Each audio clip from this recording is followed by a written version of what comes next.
এক জনপদের দরিদ্র পরিবারে জন্ম হয়েছিল এক এতিম শিশুর।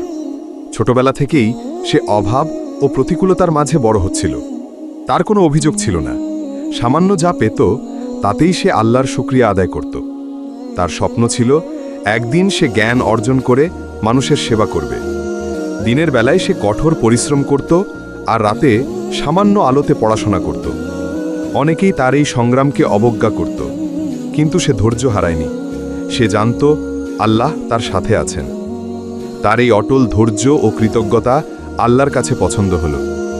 একদিন এক ধনী ও দয়ালু ব্যক্তি তার নিষ্ঠা ও মেধা দেখে মুগ্ধ হলেন এবং তাকে পড়াশোনার সুযোগ করে দিলেন। সেই এতিম শিশু বড় হয়ে একজন প্রজ্ঞাবান আলেম ও মানুষের সেবক হয়ে উঠল।